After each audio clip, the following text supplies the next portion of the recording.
Hello guys, welcome back with another video of the topic the problem of deficit and excess demand. जी हाँ, हमारा जो chapter चल रहा था problem of deficit and excess demand, उसी का हमारा ये लास्ट टॉपिक है कि how to correct the problem of deficit and excess demand. यानी कि हमारी इकोनॉमी में जो भी ये डेफिसिट और एक्सेस डिमांड की दिक्कतें आ रही हैं कि डिमांड बहुत ज्यादा हो जाती है या डिमांड बहुत कम हो जाती है, उसको कैसे हम लोग करेक्ट कर सकते हैं। तो टॉपिक है हमारा measure to correct deficit and excess demand. यहाँ पे हमारे एक्सेस और डेफिसिट डिमांड को करने की दो पॉलिसीज दी गई हैं या दो मेथड हैं जिनके थ्रू हम लोग अपने डेफिसिट और एक्सेस डिमांड को करेक्ट कर सकते हैं। तो दो मेथड है कौन कौन से? पहला है मेरा फिस्कल पॉलिसी और दूसरा है मेरा मॉनेटरी पॉलिसी। कौन कौन सी है मेरी? Fiscal policy and monetary policy. सबसे पहले हम लोग फिस्कल पॉलिसी की बात करेंगे, उसके बाद we will discuss about the monetary policy. तो पहले फिस्कल पॉलिसी समझ लेते हैं कि फिस्कल पॉलिसी है क्या, क्या क्या टर्म्स उसके अंदर आते हैं, फिस्कल पॉलिसी का कॉन्सेप्ट क्या कहता है और ये फिस्कल पॉलिसी कौन इंप्लीमेंट करता है। तो सबसे पहले फिस्कल पॉलिसी होती क्या है ये समझ लेते हैं। It is the policy of correcting excess or deficit demand in the economy by managing revenue and expenditure of the government. Fiscal policy हमारी वो पॉलिसी है जिसके अंडर में हम लोग डेफिसिट और एक्सेस इन दोनों डिमांड को करेक्ट कर सकते हैं बाय द मैनेजर ऑफ, यानी कि मैनेज करके किस चीज को मैनेज करके कर सकते हैं? रेवेन्यू एंड एक्सपेंडिचर, यानी कि हम अपनी कमाई और अपने खर्चे, अपनी इनकम और अपने एक्सपेंसेस को मेंटेन करके हम अपनी फिस्कल पॉलिसी करेक्ट कर सकते हैं।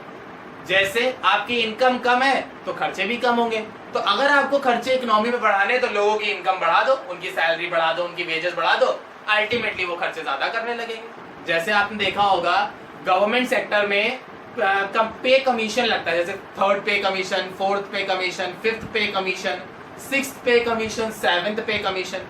पे कमीशन क्या चीज है? मतलब उनको एक तरह का उनकी सैलरी में इंक्रीमेंट होता है ना। जब उनकी सैलरी बढ़ जाती है, जो उनकी सैलरी है उन पे इंक्रीमेंट होता है, बढ़ोतरी होती है, बढ़ जाती है, उसको बोलते हैं हम लोग इंक्रीमेंट या फिर सेवेंथ पे कमीशन, सातवां वेतन आयोग बोलते हैं ना। कि कौन सा वेतन आयोग चल रहा है? वे छठा वेतन आयोग, सातवां वेतन आयोग, आठवां वेतन आयोग, पे कमीशन ये हमारा लग जाता है। तो by the managing of income and expenditure हम लोग क्या करते हैं? अपनी इकोनॉमी में एक्सेस और डेफिसिट डिमांड को मेंटेन कर देते हैं। तो अगर हम लोग अपनी इनकम और एक्सपेंडिचर के थ्रू चीजों को मैनेज कर रहे हैं तो वो कौन सी पॉलिसी होगी? Fiscal policy.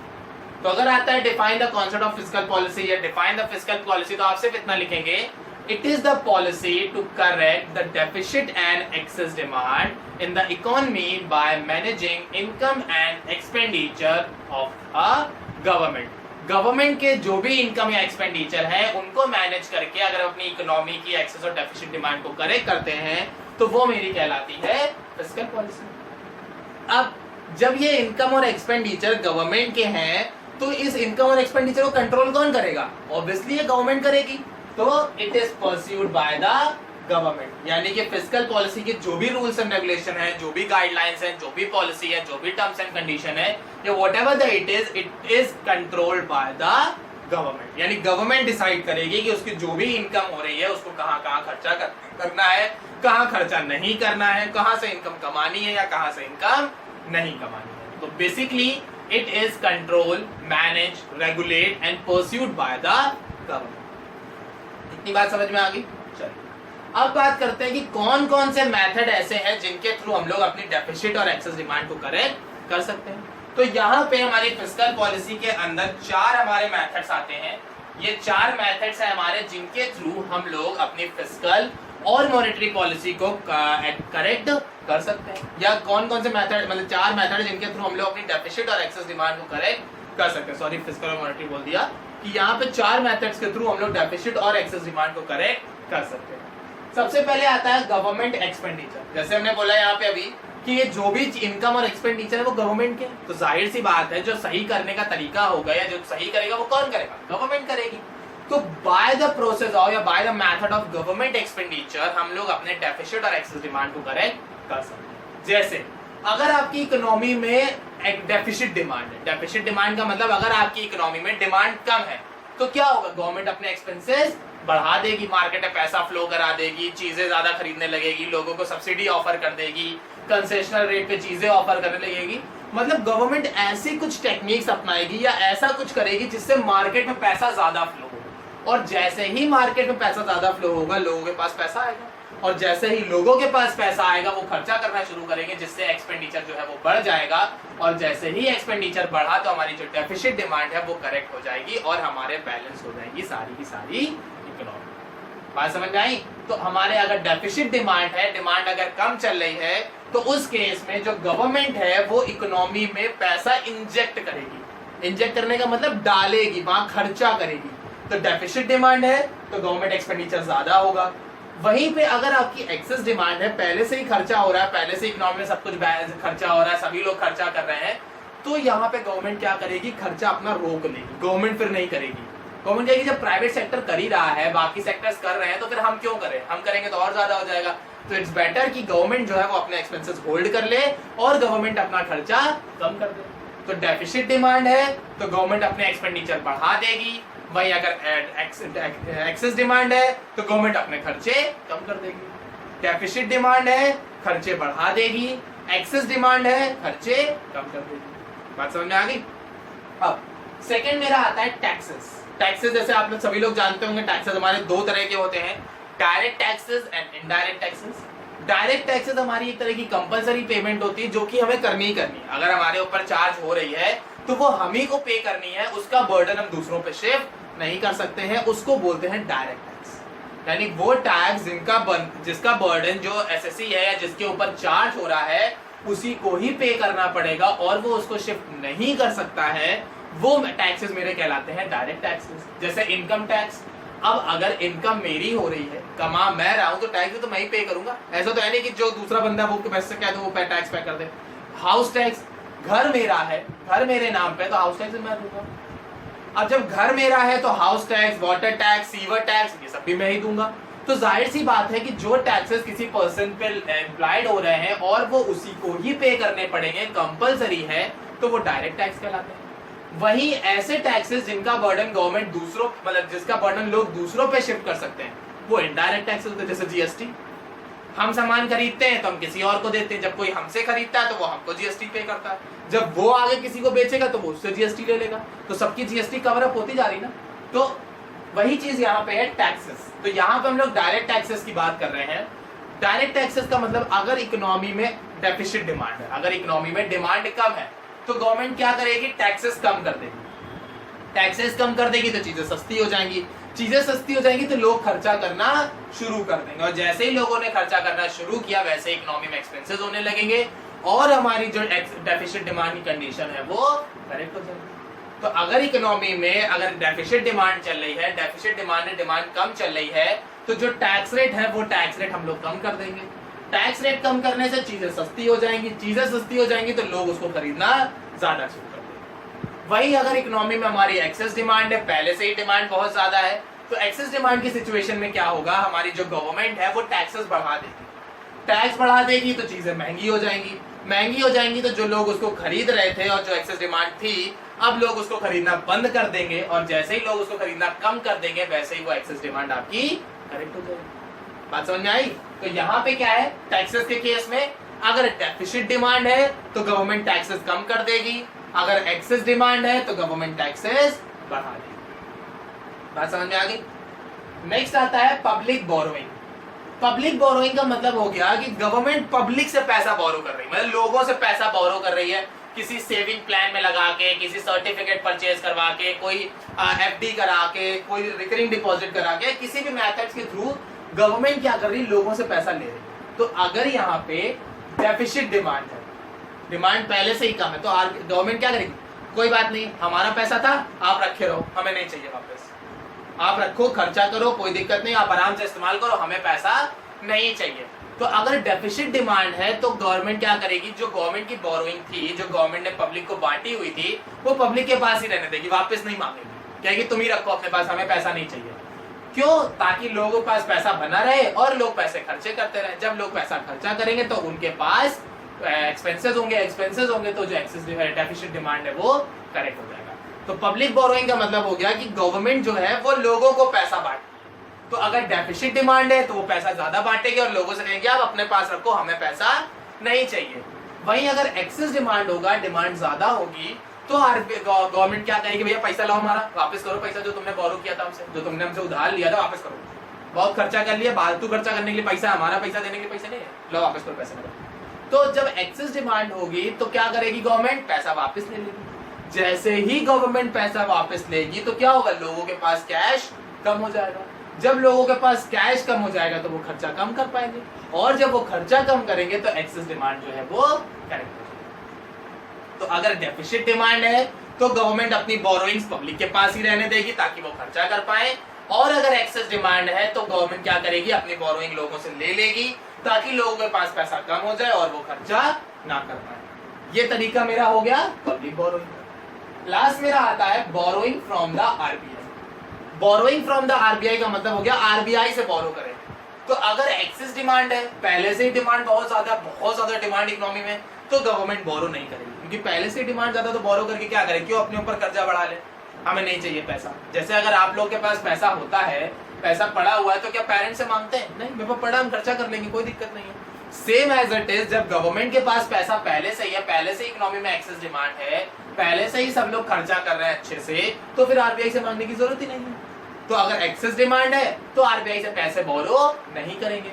लेकिन वही अगर डेफिसिट डिमांड है, डिमांड कम हो रही है, तो क्या होगा, आरबीआई से पैसा हम लोग मांग लेंगे, ताकि आरबीआई से पैसा मांगे, हमारे पास पैसा आए, हमारे पास पैसा आएगा तो हम खर्चा करेंगे, हम खर्चा करेंगे तो इकोनॉमी में चीजें करेक्ट हो जाएंगी। तो अगर डेफिसिट डिमांड है तो आरबीआई से बोरोइंग करेंगे, बट अगर वहीं पे हमारा एक्सेस डिमांड है तो हम लोग बोरोइंग नहीं करेंगे। डेफिसिट डिमांड है, आरबीआई से बोरोइंग करेंगे, एक्सेस डिमांड है, आरबीआई से बोरोइंग नहीं करेंगे। बात समझ में आ गई?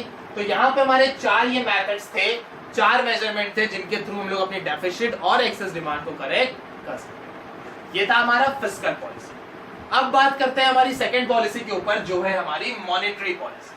अब मॉनेटरी पॉलिसी क्या होती है? मॉनेटरी पॉलिसी का मतलब होता है इट इज द पॉलिसी, ये भी एक पॉलिसी, जैसे फिस्कल पॉलिसी थी वैसे ही मॉनेटरी पॉलिसी भी है। It is the policy of correcting excess और डेफिसिट डिमांड। इसमें भी ये जो पॉलिसी है ये हमारे एक्सेस और डेफिसिट डिमांड को करेक्ट करती है। कैसे? By controlling the supply of credit. यहाँ पे क्रेडिट की सप्लाई से करेक्ट करते हैं। क्रेडिट का मतलब यहाँ पे हो गया हमारी लोनिंग से। यहाँ पे क्रेडिट का मतलब क्या हो गया? लोन। यानी कि मॉनेटरी पॉलिसी में हम जो चीजें करेक्ट करेंगे एक्सेस और डेफिसिट डिमांड को, वो लोनिंग के थ्रू करेंगे। लोनिंग का मतलब या तो लोन ज्यादा बांट दो या लोन कम बांट दो। तो एक छोटा सा सिंपल सा कॉन्सेप्ट समझ लीजिए। अगर इकोनॉमी में एक्सेस डिमांड है, अगर इकोनॉमी में एक्सेस डिमांड है, पहले से ही लोग खर्चा कर रहे हैं, खूब खर्चा कर रहे हैं, तो क्या होगा? लोन देना चाहिए। अगर लोग पहले से ही खर्चा कर रहे हैं, सारी चीजें पहले से ही एक्सेस कंडीशन पे है, तो क्या हम और लोन और पैसा देना चाहिए? नहीं, क्योंकि पहले से ही लोगों के पास इतना पैसा भरा हुआ है, तो और पैसा नहीं देना है। और जब हम लोगों को और पैसा नहीं देंगे तो लोगों के पास पैसा कम हो जाएगा। जब पैसा कम हो जाएगा तो जो एक्सेस डिमांड है वो अपने आप करेक्ट हो जाएगा। तो अगर इकोनॉमी में एक्सेस डिमांड की सिचुएशन है तो हम लोग सप्लाई ऑफ क्रेडिट रोक देंगे, अपने पास रख लेंगे, नहीं बांटेंगे लोन, क्योंकि लोगों के पास पैसा पहले से ही अवेलेबल है। वहीं अगर हमारी इकोनॉमी में डेफिसिट डिमांड है, डिमांड कम हो रही है, लोग खर्चा कर नहीं पा रहे हैं क्योंकि उनके पास पैसा नहीं है, तो हम लोग यहाँ पे सप्लाई ऑफ क्रेडिट बढ़ा देंगे कि लो भैया पैसा ले जाओ, लो उधार ले जाओ, खर्चा करो आराम से, कोई टेंशन वाली बात नहीं है, पैसा है अपने पास, उड़ाओ खूब उड़ाओ यार, बहुत पैसा है। तो अगर एक्सेस डिमांड है तो सप्लाई ऑफ क्रेडिट रोक लेंगे, अगर डेफिसिट डिमांड है तो सप्लाई ऑफ क्रेडिट बढ़ा देंगे। इसके अंदर हमारे ये कुछ मेजरमेंट है, इसके अंदर हमारे ये 6 मेजरमेंट आते हैं, 1 2 3 4 5 6, ये 6 मेजरमेंट हमारे आते हैं मॉनेटरी पॉलिसी के अंदर। इन 6 मॉनेटरी पॉलिसी के जो मेथड्स हैं, इनकी मैंने अलग से सबकी वीडियो बनाई हुई है कि बैंक रेट क्या होता है, रेपो रेट क्या है, open market operation, SLR, CRR, margin requirement, moral suasion, rationing of credit. इन सभी के ऊपर मैं पहले एक वीडियो बना चुका हूं कॉन्सेप्ट से रिलेटेड। तो अगर आपने पहले वो कॉन्सेप्ट अभी तक नहीं देखे हैं तो पहले वो कॉन्सेप्ट समझ लीजिए। अगर आपको वो कॉन्सेप्ट समझ में आ जाएंगे तो फिर आपको यहाँ पे समझ में आ जाएगा कि एक्सेस डिमांड में क्या करना है और डेफिसिट डिमांड में क्या करना है। बट अगर कॉन्सेप्ट समझ में नहीं आते हैं तो फिर आप ये एनालाइज नहीं कर पाओगे कि कब डेफिसिट डिमांड में ज्यादा करना है, कब डेफिसिट डिमांड में कम, या मतलब कब आपको ज्यादा या कम चीजों को करना है। तो सबसे पहले यहाँ पे है बैंक रेट। बैंक रेट हमारा एक रेट होता है जिस रेट पे सेंट्रल बैंक कमर्शियल बैंक को लोन देती है। बैंक रेट हमारा रेट है जिस रेट पे सेंट्रल बैंक कमर्शियल बैंक को लोन ऑफर करती है। तो अगर एक्सेस डिमांड है तो जाहिर सी बात है, अगर एक्सेस डिमांड है तो क्या होगा, बैंक रेट बढ़ा दो। अगर बैंक रेट बढ़ जाएगा तो जो कमर्शियल बैंक है वो लोन लेगी नहीं, क्योंकि महंगा हो गया ना। बैंक रेट मतलब जिस रेट पे लोन दे रहा है, और अगर लोनिंग का रेट ही महंगा हो जाएगा तो कमर्शियल बैंक लोन ही नहीं लेगी। जब कमर्शियल बैंक लोन नहीं लेगी तो वो पब्लिक को नहीं देगी। जब वो पब्लिक को नहीं देगी तो अपने आप पब्लिक के पास पैसा नहीं होगा और जो मेरी एक्सेस डिमांड होगी वो करेक्ट हो जाएगी। तो अगर एक्सेस डिमांड है तो बैंक रेट बढ़ा दो, बैंक रेट बढ़ाओगे तो लोनिंग का रेट बढ़ जाएगा। लोनिंग के रेट बढ़ने से कमर्शियल बैंक लोन लेगा नहीं, कमर्शियल बैंक लोन नहीं लेगा तो पब्लिक को लोन नहीं मिलेगा, पब्लिक को लोन नहीं मिलेगा तो उनके पास पैसा नहीं होगा, और उनके पास पैसा नहीं होगा तो वो खर्चा नहीं करेंगे, खर्चा नहीं करेंगे तो अपने आप मेरी जो एक्सेस डिमांड है वो कम हो जाएगी। बात समझ में आ गई? तो अगर आपके यहाँ एक्सेस डिमांड है, नोट डाउन कर लीजिएगा, अगर आपके यहाँ एक्सेस डिमांड है तो बैंक रेट बढ़ा दो, अगर आपके यहाँ डेफिसिट डिमांड है तो बैंक रेट कम कर दो। समझ में? कॉपी पेन ले ली ना? नहीं लिए तो फिर से बोल रहा हूँ, कॉपी पेन ले लीजिए, कॉपी पेन लेके नोट कर लो, बहुत मदद करने वाला ये। एक बार में मतलब यूं समझ में आ जाएगा, यूं अगर कॉपी पेन ले लिया। बट अगर कॉपी पेन नहीं लिया, सिर्फ सुन रहे हो तो ये समझ में नहीं आएगा। तो वीडियो पॉज करिए, कॉपी पेन लेके आइए और इसको फटाक से नोट कर लीजिए। तो देखिए, बैंक रेट, अगर एक्सेस डिमांड है तो बैंक रेट बढ़ा देंगे जिससे लोनिंग महंगी हो जाएगी। लोनिंग महंगी हो जाएगी तो अपने आप लोग जो है वो लोन लेंगे नहीं और एक्सेस डिमांड करेक्ट हो जाएगी। तो एक्सेस डिमांड है तो बैंक रेट बढ़ जाएगा, अगर आपका डेफिसिट डिमांड है तो बैंक रेट कम हो जाएगा। एक्सेस डिमांड बैंक रेट बढ़ा दो, डेफिसिट डिमांड बैंक रेट कम कर दो। दूसरा आता है रेपो रेट। बैंक रेट और रेपो रेट दोनों लगभग कॉन्सेप्ट सेम होता है। इनमें फर्क क्या है? सिर्फ बैंक रेट में हमारी सिक्योरिटी होती है, रेपो रेट में सिक्योरिटी नहीं होती। तो इसके लिए मैंने अलग से वीडियो बनाई हुई है, पहले फिर से बोल रहा हूँ, उसको देख लीजिएगा। यहाँ पे सिर्फ हम लोग कॉन्सेप्ट डिस्कस करते हैं। रेपो रेट, रेपो रेट भी जस्ट लाइक एक लोनिंग की तरह ही होता है। बैंक रेट में छोटे समय के लिए होता है, रेपो रेट में बड़े समय के लिए होता है, लेकिन कॉन्सेप्ट दोनों का सेम है। दोनों में ही लोनिंग का रेट ऑफ इंटरेस्ट ये कहलाता है। तो यहाँ पे भी अगर एक्सेस डिमांड है तो रेपो रेट बढ़ा देंगे क्योंकि लोनिंग महंगी हो जाएगी। लोनिंग महंगी हो जाएगी तो लोग लोन कम लेंगे, लोग लोन कम लेंगे तो अपने आप जो चीजें हैं वो करेक्ट हो जाएंगी। तो अगर मार्केट में एक्सेस डिमांड है तो रेपो रेट बढ़ा दो, अगर मार्केट में डेफिसिट डिमांड है तो रेपो रेट कम कर दो। एक्सेस डिमांड है, रेपो रेट बढ़ा दो, डेफिसिट डिमांड है, रेपो रेट कम कर दो। नेक्स्ट आता है open market operation. Open market operation का मतलब हो गया कि गवर्नमेंट के बिहाफ पे, यानी हमारी सरकार की बिहाफ पे जो आरबीआई होती है वो पब्लिक के लिए कुछ सिक्योरिटीज निकालती है। तो अगर मार्केट में एक्सेस डिमांड होती है तो ये सिक्योरिटीज लोगों के लिए निकाल दी जाती है ताकि लोग इन सिक्योरिटीज को परचेज करें और अपना ज्यादा से ज्यादा पैसा जो है वो ब्लॉकेज में डाल दें। जब उनका ज्यादा पैसा ब्लॉकेज में चला जाएगा, ब्लॉक हो जाएगा, तो ब्लॉक होने से क्या होगा? जब वो पैसा ब्लॉक हो गया है तो वो खर्चा नहीं कर पाएंगे, खर्चा नहीं कर पाएंगे तो जो मेरी एक्सेस डिमांड थी वो अपने आप करेक्ट हो जाएगी। तो अगर हमारी इकोनॉमी में एक्सेस डिमांड चल रही है तो ये ओपन मार्केट ऑपरेशन इशू किए जाएंगे। मार्केट में खूब सारी सिक्योरिटीज निकाली जाएंगी ताकि लोग सिक्योरिटीज खरीदें और उनका पैसा एक जगह ब्लॉक हो जाए। वहीं अगर डेफिसिट डिमांड होगी तो ये जो ओपन मार्केट ऑपरेशन है इनको रोक लिया जाएगा, फिर गवर्नमेंट नहीं निकालेगी क्योंकि पहले से ही लोगों के पास पैसा नहीं है और इसमें हम सिक्योरिटीज निकाल देंगे तो वो और नहीं ले पाएंगे और जब वो और नहीं खरीद पाएंगे तो मेरी एक्सेस डेफिसिट डिमांड और नीचे चली जाएगी। तो अगर एक्सेस डिमांड है तो ओपन मार्केट ऑपरेशन की सिक्योरिटीज इशू कर दो, अगर डेफिसिट डिमांड है तो ओपन मार्केट सिक्योरिटीज को कम कर दो। बात समझ में आ गई? नेक्स्ट आता है एसएलआर। एसएलआर हमारा होता है स्टैट्यूटरी लिक्विडिटी रेशियो। क्या होता है? Statutory liquidity ratio. ये हमारा रेशियो होता है कि कमर्शियल बैंक के पास जो भी टोटल डिपॉजिट होता है, अपने टोटल डिपॉजिट का जो हिस्सा वो सेंट्रल बैंक के पास रख रही है। कमर्शियल बैंक अपने टोटल डिपॉजिट का जो हिस्सा सेंट्रल बैंक के पास रखती है वो कहलाता है एसएलआर। बट एसएलआर में कैश इन्वॉल्व नहीं होता है, कैश का इन्वॉल्वमेंट सिर्फ सीआरआर में होता है। सीआरआर होता है कैश रिजर्व रेशियो। तो अपने टोटल डिपॉजिट का जो हिस्सा आरबीआई के पास रख रही है वो सीआरआर और एसएलआर दोनों सेम चीज है। फर्क क्या है? सीआरआर में कैश कंसीडर होता है, एसएलआर में कैश के अलावा जितनी चीजें होती है, मतलब बाकी जो मेरे एसेट्स होते हैं जैसे debenture, bonds, gold, silver, platinum, diamond, यानी कैश के अलावा जो चीजें होती हैं वो एसएलआर में जाती हैं। कैश जो होता है वो मेरा सीआरआर में जाता है। कॉन्सेप्ट दोनों का सेम चलेगा। अगर मार्केट में एक्सेस डिमांड है तो सीआरआर और एसएलआर दोनों बढ़ जाएगा, क्योंकि फिर रिजर्व ज्यादा जाएगा। जब कमर्शियल बैंक रिजर्व ज्यादा रखेगा तो कमर्शियल बैंक के पास पैसा कम होगा।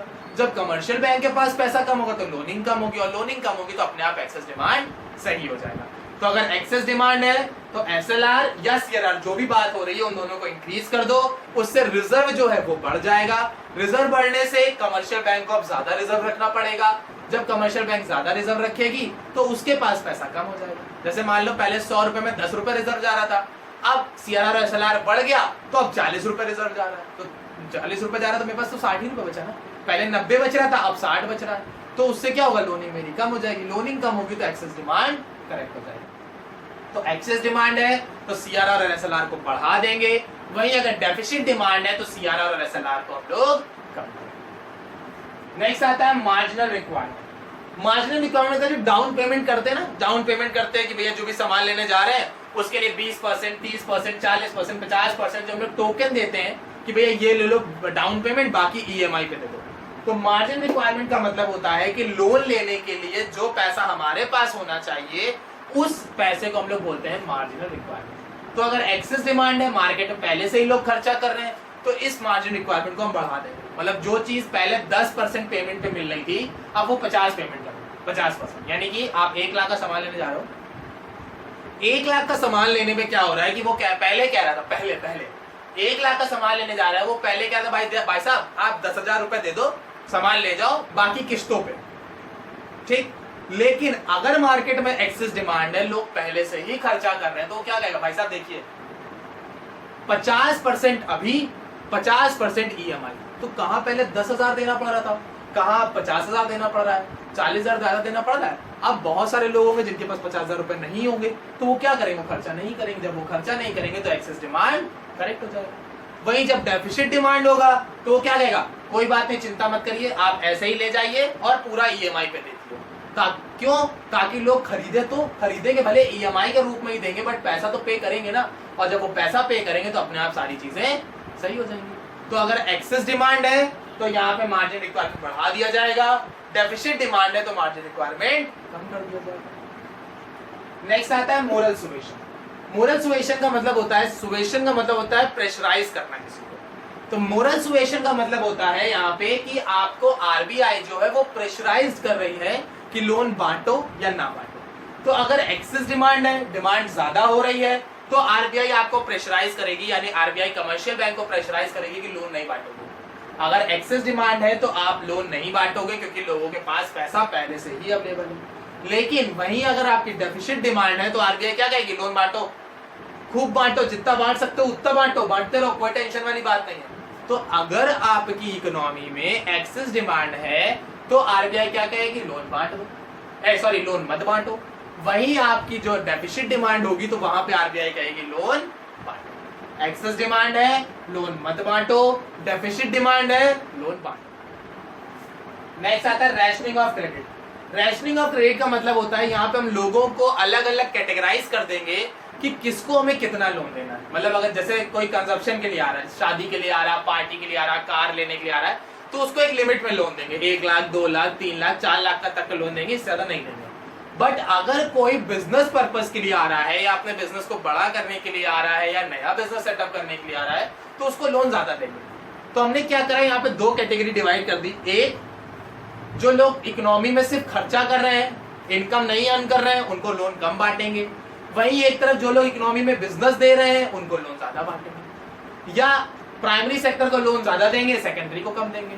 तो ये रैशनिंग मतलब अपने हिसाब से आप कैटेगराइज कर सकते हैं किसको लोन ज्यादा देना है, किसको लोन कम देना है। तो जब मार्केट में एक्सेस डिमांड होगा तो ये रैशनिंग चलेगी, मतलब ये छटनी चलेगी कि किसको देना है किसको नहीं देना है, क्योंकि एक्सेस है तो हमें तो वैसे भी लोगों को कम लोन बांटना है, तो वैसे भी हम छटनी करना शुरू कर देंगे। बट अगर आपकी डेफिसिट डिमांड है तो ये रैशनिंग ऑफ क्रेडिट नहीं होगी, जो भी आएगा उसको लोन दिया जाएगा कि ले जाओ, लोन में कोई दिक्कत नहीं, जितना चाहिए उतना ले जाओ, क्योंकि मार्केट में पैसा नहीं है।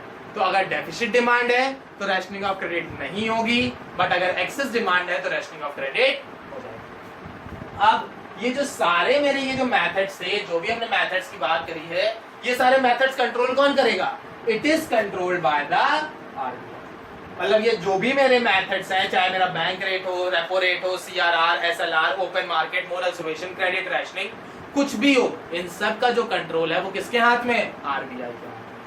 तो ये थी हमारी आज की मेजरमेंट और मेरी क्लास, जिसमें हमने बात करी how to correct deficit and excess demand, जिसमें हमारे दो मेथड थे, physical and monetary policy. I hope सबको सारी चीजें क्लियर हो गई होंगी। अगर कोई सजेशन है, कोई डाउट्स है, कोई क्वेरीज है, तो आप कमेंट सेक्शन में पूछ सकते हैं। Thank you.